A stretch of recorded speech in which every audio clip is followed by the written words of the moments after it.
Hoy tenemos un programa muy especial, el especial Noviembre Violeta, que hacemos todos los años en este mes para luchar contra la violencia de género, y para ello invitamos a personas en áreas destacadas como es psicología, trabajadores sociales, y en este caso, en el día de hoy, tenemos con nosotros a Gregorio Gómez, presidente de la Asociación Alma para Víctimas de Violencia de Género. Gregorio, bienvenido.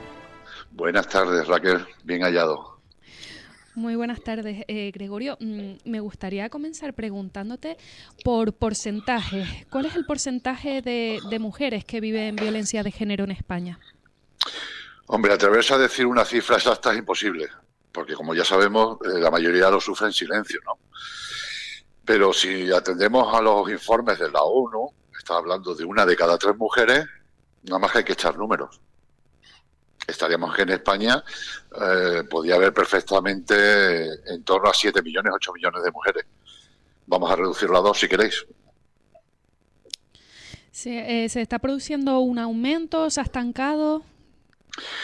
Bajo mi punto de vista se está produciendo un aumento, sobre todo en la población más joven, en las chicas más jóvenes. Está aumentando de manera muy escandalosa, sobre todo, nada más que hay que ver los datos de violencias sexuales, ¿no? De las cantidades de aumentos de acosos y violaciones que se están sufriendo.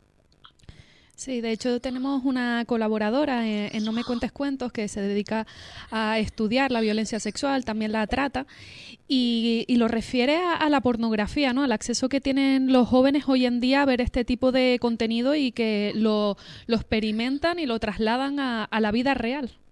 Claro, ellos buscan información, y hoy en día tenemos todos en la mano una herramienta que es el móvil. Y te da acceso a todo. Si tú no lo has enseñado, no lo has educado a lo que son las relaciones sexuales, a lo que es una relación sana, verdadera, pues ellos lo van a buscar en el teléfono y van a creer que eso es la realidad. Entonces lo llevan luego a cabo. ¿Te acuerdas de 50 sombras de Grey? Sí, como para olvidarlo. Bueno, pues por desgracia nosotros hemos tenido casos de chiquitas que habían leído ese libro, que habían visto la película y por desgracia firmaron un acuerdo con el maltratador, con su pareja, y pues la llevó a un campo, en un cortijo abandonado, la dejó atada allí con cadenas a una verja, desnuda, y él iba cuando quería. Madre mía. Y no le daba de comer, y a lo mejor no iba solo, a lo mejor iba con los amigos.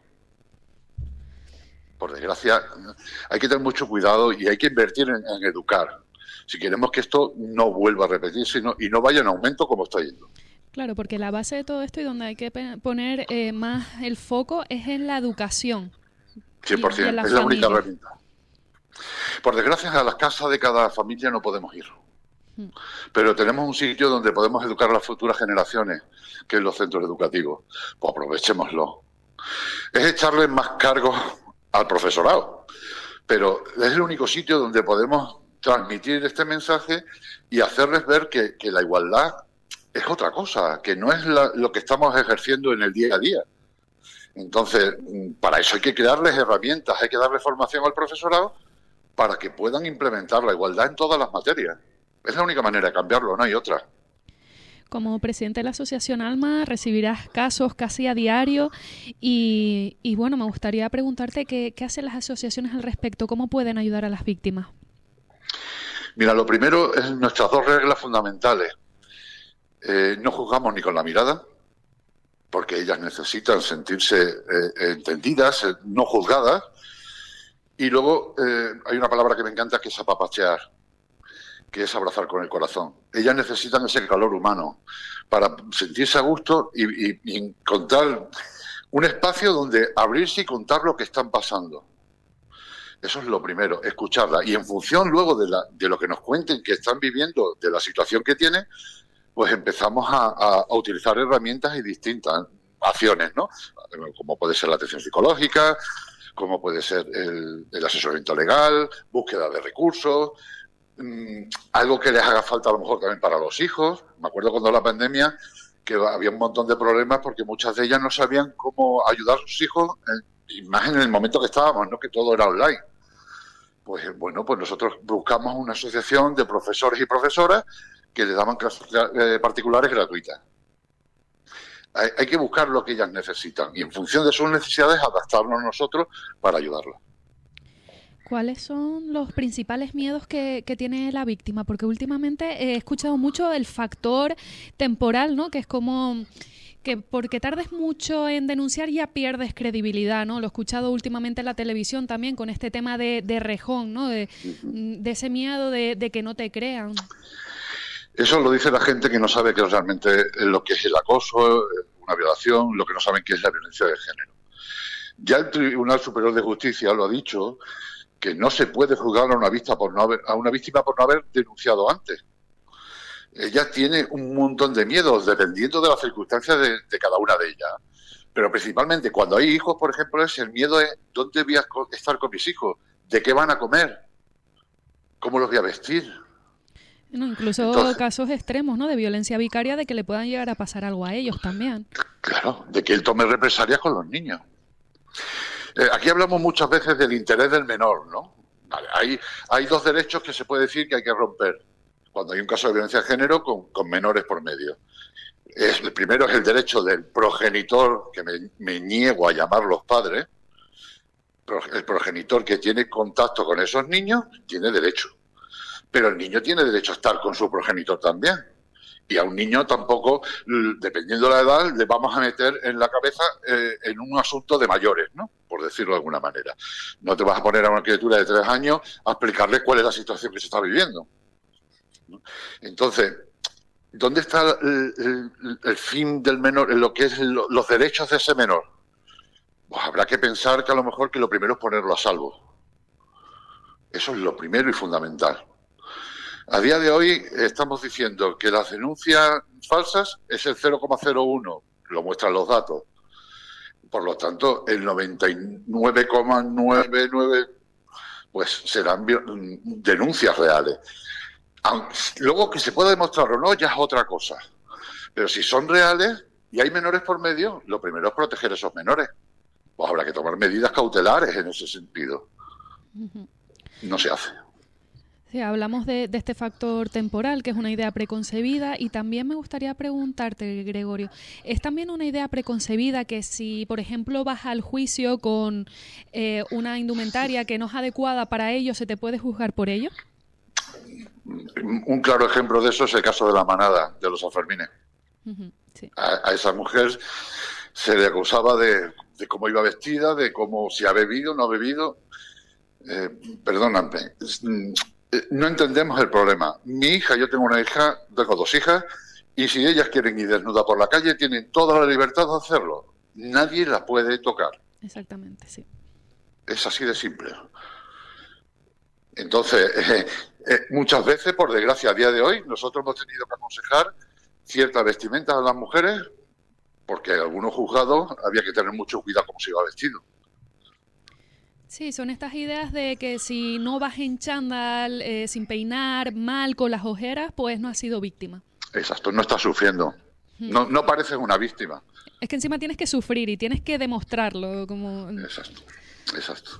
Y además hay que tener en cuenta una cosa también. La mayoría de las víctimas de violencia de género, dependiendo del momento de cada una, el tiempo lo que haya vivido cada una, siempre intentan ocultarlo eso. Por lo tanto, delante de los demás intenta dar una imagen totalmente distinta. Si una mujer, quiere ir vestida, maquillada, peinada, como recién salida de peluquería, tiene todo el derecho. No por eso deja de ser víctima. Es que ponemos muy poco el foco en el maltratador, pero ponemos mucho el foco en la víctima. Sí, es como que al final, aparte de tener este problema, es ella la que se tiene que encerrar, ¿no? No puede a lo mejor pasar por cerca, ¿no? Aunque no tenga esto de la orden de alejamiento, ¿no? Pero es como que encima, aparte de que tiene este problema, tú te tienes que cuidar, ¿no? Y en vez de estás tú encerrada, en vez de que el que tiene que estar encerrado es la otra parte. Por desgracia, a día de hoy es lo que estamos haciendo. Estamos metiendo muchas veces a las mujeres en jaulas, en teoría, entre comillas, de oro. Pero la realidad es que ella, por ejemplo, una mujer que está sufriendo esto, que ha dado el paso de denunciar, está en un momento de estrés brutal. Entonces, esa mujer lo que menos necesita es quedarse encerrada en su casa. Sí. Nosotros les aconsejamos mucho que salgan, que hagan deporte, que hagan actividades que les gustaban o que antes les gustaban y dejaron de hacer, porque lo que necesitan es no tener todo el día su pensamiento en lo mismo, porque si no lo que hacen es hundirse más en el pozo. Y entonces cuesta mucho más sacarla. Claro, porque el pensamiento también de muchas de las personas que atendemos, ¿no? En la asociación, yo como asesora jurídica, es la culpabilidad de decir, ¿cómo voy yo a salir si yo tendría que estar mal? No tendría que estar haciendo deporte y a lo mejor se me va a juzgar por eso, ¿no? Por lo que hablamos, por no estar mal, soy culpable por rehacer mi vida. Exacto. Y también ese pensamiento que todas tienen, porque es la educación que han recibido, del compromiso hacia los demás, en no pensar en ellas, que donde tienen que pensar primero es en ellos. Mira, yo me acuerdo de un caso de una mujer que sufrió una violación por parte de su pareja de 5 horas y a los 2 días de haber denunciado de que lo duro que es contar una violación de 5 horas, el poner los audios porque ella por suerte lo grabó, a los 2 días me llama diciéndome, oye, que ha llegado una carta de la Seguridad Social que no ha pagado el autónomo. ¿Cómo le puedo ayudar? Después de lo que le había hecho. Porque todavía siente ese sentimiento y esa necesidad de ayudarlo, de que tiene la obligación de, porque si no la que está haciendo lo mal es ella. Sí. Y ella no tiene culpa de nada. No, y además que estas personas también se agarran, ¿no? Y se aprovechan de otras leyes que quieren favorecer a otros colectivos, como es la ley trans, ¿no? Y hacen estos cambios de sexo, que ya cuando hay una causa abierta, pues no es válido, ¿no? No se permite ese cambio de sexo registral. Pero sí es verdad que ya lo están haciendo incluso previamente y premeditadamente, ¿no? A cometer la agresión. Ahora los maltratadores lo que hacen es el por sí. Por si mi mujer me denuncia, pues yo ya me voy al registro civil y cambio. Sí, ya lo están haciendo por adelantado, ¿no? Es más, hace poco nos llegó a nosotros, a la asociación, un caso de una... Lógicamente, todo el tema de Rejón ha revuelto muchas vivencias, ¿no? Y nos contaba una mujer, pues que su pareja lo había hecho. Y esta pareja ya había estado condenada anteriormente por varios casos de violencia de género. Pero en esta ocasión se va a juzgar por violencia doméstica, que no es lo mismo.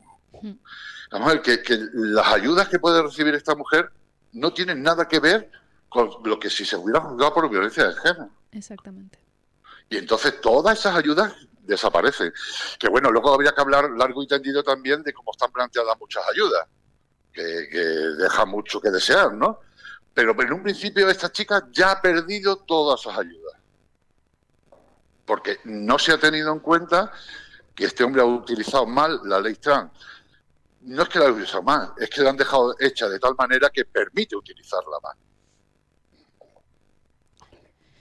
Gregorio, ¿qué acciones se pueden llevar a cabo para retener o disminuir estas cifras que aumentan anualmente? La única acción que puede disminuir esto es pensar a largo plazo, invertir en educación.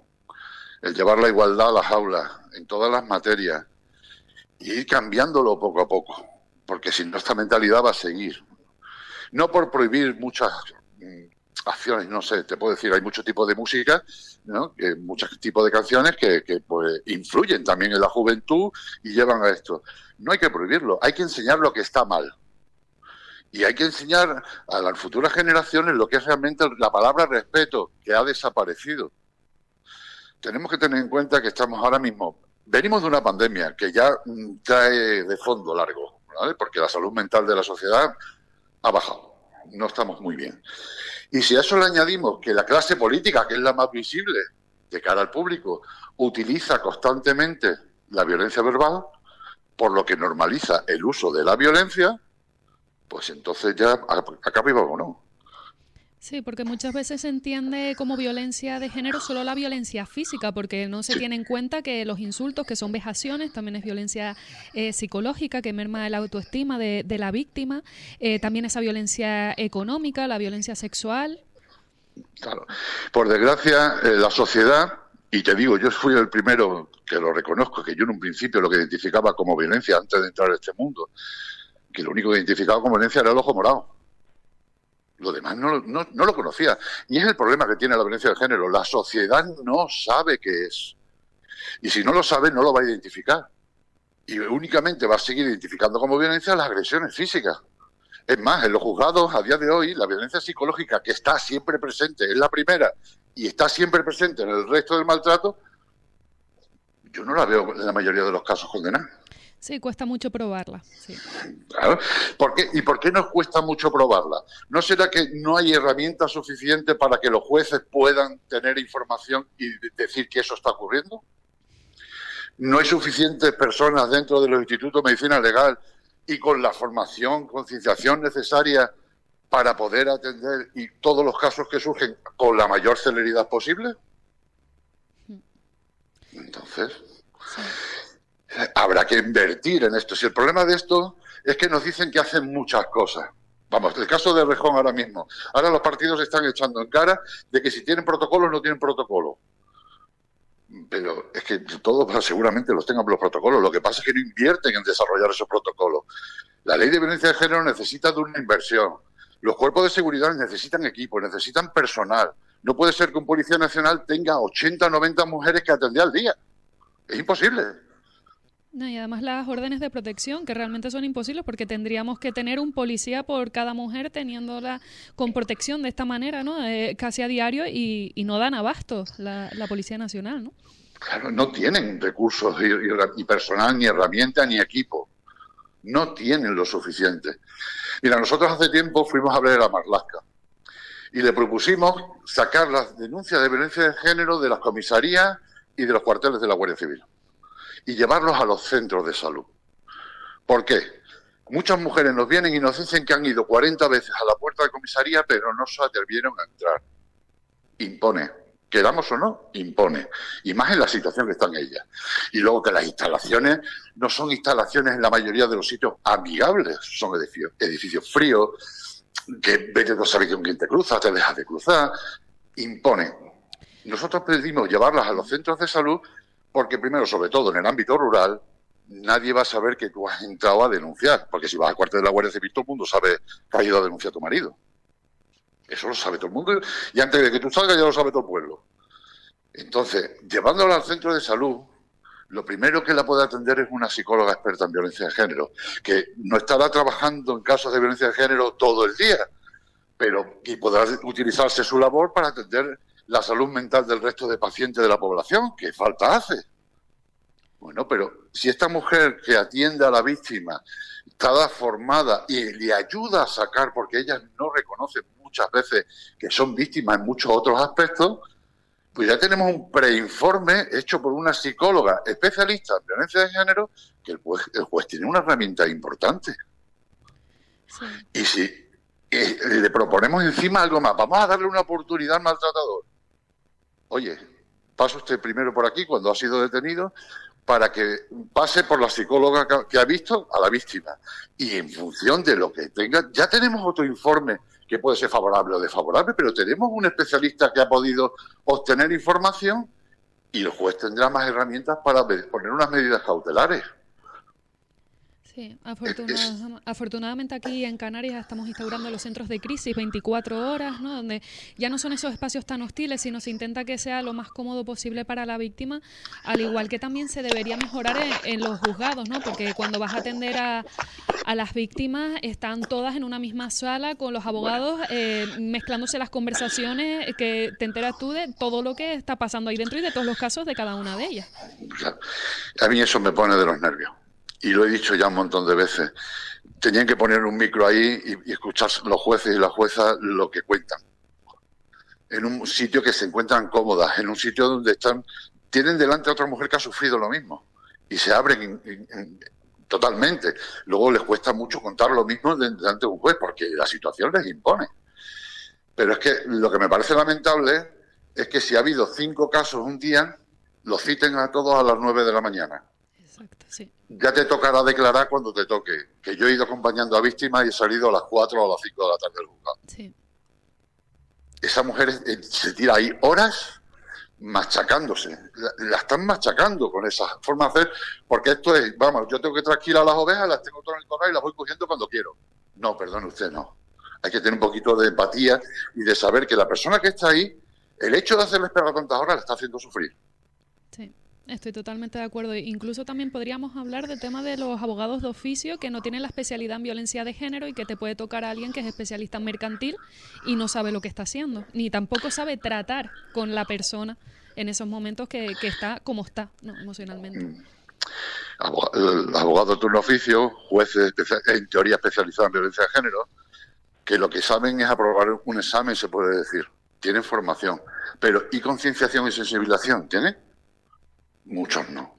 Por desgracia, aquí en Badajoz hemos tenido un caso de un juez que era lamentable. Machacaba a las mujeres y se lo ponía en bandeja a los hombres. Pero es el que estaba nombrado porque había cogido esa plaza y tenía la formación en teoría. Es más, yo te digo que conozco casos donde dentro de los cuerpos de seguridad hay agentes dentro de las unidades especializadas para atender a víctimas de violencia de género que son maltratadores. Sí, pero tienen su plaza. Es que pueden estar en cualquier lugar y normalmente pues se achaca a los barrios, ¿no? Bueno, esto es porque es no me gusta hablar de clases, pero es el tema de decir, no, es que es de barrio o tiene poca educación, entonces ahí es donde está la violencia, pero realmente la violencia está en todos lados. La violencia está en todos lados, pero cuando tú preguntas a la gente te va a decir esto es de clase baja. No tienen educación, son gente así. Y yo digo, pues no, estáis muy equivocados. Lo que pasa es que es la visible. Pero donde más se da la violencia es en todos aquellos ámbitos donde se acentúa el poder. Poder político, poder económico, poder social, cualquier tipo de poder. Ahí donde más hay más violencia. Caso claro, Errejón. De hecho, sí. Sí, este caso viene incluso perfecto para cerrar aquí la tertulia porque, claro, hay muchas mujeres que acuden, ¿no?, a la asociación y a mí me lo comentan y me dicen, es que yo no quiero denunciar porque es una persona influyente, tiene poder y al final, pues incluso hasta termino mal yo y tienen ese miedo, ¿no?, de que se aprovechan, como comentas tú, como Errejón, de tener esa posición. Claro que sí. Y ocurre más a menudo de lo que pensamos. Por desgracia es así, porque a día de hoy no se hacen las cosas bien. Mira, una cosa muy clara, cualquier mujer que vaya a denunciar por violencia de género tiene derecho al asesoramiento legal, ¿no? Toda mujer. Da igual su clase social, su estatus económico, da igual. Todas tienen derecho a un abogado especializado en violencia de género que la atienda antes de poner la denuncia. Sí.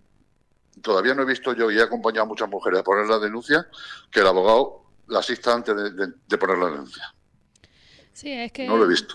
Es que de hecho se debería ir con ese abogado, ¿no?, que la apoye tanto de temas jurídicos como emocionalmente y bueno, es que realmente hay veces que se desconocen estas herramientas. Por ejemplo, aquí en Canarias tenemos el CIAM, ¿no?, que es este centro de ayuda tanto de trabajadores sociales con asesoría jurídica, también psicológica, y ellos se encargan de ello, pero claro, hay tal desinformación que incluso se desconoce, ¿no?, que no solo está el 016, no se puede denunciar en las comisarías, también en los hospitales, pero también en las farmacias para que se vea, para que como decías tú anteriormente, por ejemplo, cuando vives en un pueblo, que no se entere todo el mundo que vas a ello, ¿no? Vas a denunciar a tu pareja por maltrato, ¿no? Entonces, claro, es que hay muchas cosas que no se hablan porque la violencia de género no deja de ser un tema tabú. Y que hay muchos intereses creados en ella, porque hay más de la que realmente estamos viendo. Y donde más hay, estamos hablando de donde más poder hay. Entonces eso no interesa que tampoco que salga a la luz. Sí. Mira, hay una de las cosas, yo hago mucho hincapié en el tema de la necesidad de abrirle los ojos a la sociedad para que realmente se den cuenta de lo que está pasando, ¿no? Pero es que se hacen muchas cosas mal. Ahora mismo, con el caso de Errejón, se está culpabilizando mucho a las mujeres por no haber denunciado antes, por ser todas ahora que lo dice una, pues ahora vamos diciendo nosotras, pero no damos datos. Puede ser verdad, mentira, ¿no? La mayoría de las mujeres, por desgracia, después de dar el paso de poner la denuncia, sufren una cosa que es, se puede decir, un machaque social de su entorno. Sí. Porque ellas, como medidas de precaución y de prevención de sufrir más, ¿no?, pues justifican muchas veces los hechos que ellos hacen. Delante de los demás, delante de la familia, delante de los amigos. Intenta ponerlo a él como un muy bueno. ¿Por qué? Porque si ellas hablan mal y él se entera, las consecuencias las paga luego. Entonces, ¿qué pasa? Cuando dan el paso, y denuncian y cuentan la realidad que estaban viviendo, toda esa gente que estaba detrás dice, oye, pero si tú decías que era muy bueno, si tú decías que te ayudaba en casa, que es una palabra muy típica, que te acompañaba, que hacía los recados, que te trataba muy bien. No, pero es que esa no es la realidad es la que está contando ahora. Pero a ella se la está culpabilizando porque le dicen que está mintiendo porque ella llevaba protegiéndose tiempo atrás, contando otra historia distinta. No, y no solo contando esa parte positiva, sino también por el hecho de que esa parte negativa da vergüenza asumirla, porque después vuelves con esa persona y también se te culpa, de como te está maltratando y tú vuelves con él y ahí ya se vuelve a juzgar. Claro. Mira, yo explico eso de una manera muy sencilla. Cuando nosotros venimos a este mundo somos un puzzle totalmente desmontado, ¿no? Un puzzle que vamos a la tienda del Toys R Us, lo compramos y viene en su cajita. Nacemos y ese puzzle se empieza a montar con la educación que vamos recibiendo en casa, con la familia, cuando salimos al parque, cuando empezamos a la guardería, la música que escuchamos, los cuentos que nos cuentan, ese puzzle se va formando. Es muy normal que si en una casa, por lo mejor son vegetarianos, la criatura salga vegetariana. Si le gusta a la familia el esquí, pues seguramente a esa criatura le gustará el esquí, ¿no? Si le gustan las lentejas, pues va a comer lentejas, ¿no? Nos amoldamos a lo que tenemos en ese entorno y con la educación que vamos recibiendo. Cuando esta persona, en el caso de las mujeres que sufren maltrato, llegan a manos de un maltratador, como todos bien sabemos, al principio todo es muy bonito. Pero él, sobre todo con mensajes tipo broma, ¿no? Pues empieza a quitar piezas de ese puzzle. Por lo que ella deja de ser esa persona que era y pierde esas capacidades y se convierte automáticamente en una marioneta de él. Si encima te enseñan que tú tienes que ser comprensiva, tienes que entender, hay que entender las situaciones que ellos tienen, las obligaciones que ellos tienen, es que tiene un mal día, es que le ha ido mal el trabajo, es que se ha tomado 2 copas. O lo que también se dice siempre, que sufrió maltrato de pequeño, ¿no? Que esto lo vemos, que es de manual en todas las asesorías, siempre es el mismo ciclo, ¿no? Sí, o que ha sufrido con una pareja que le ha hecho mucho daño. Que estaba loca. Eso es lo típico, sí. Pues entonces, eso te lleva a convertirte totalmente en una marioneta. Encima a la mujer se le enseña desde el principio ese compromiso de atender primero a los demás que a ti misma, pues conlleva lo que te contaba antes de esta mujer, que 2 días después de sufrir una violación de 5 horas, estaba llamándome para ver cómo lo podía ayudar. Después de todo lo que le había hecho. No. Hay que cambiar muchas cosas y la única herramienta que tenemos para cambiar esto es la educación. No hay otra. Totalmente. Gregorio Gómez, presidente de la Asociación ALMA para Víctimas de Violencia de Género, muchísimas gracias por compartir esta tertulia con nosotros en un programa tan especial y tan necesario en este Noviembre Violeta. Gracias a ti, Raquel, por tu esfuerzo por intentar concienciar a la sociedad, que es fundamental.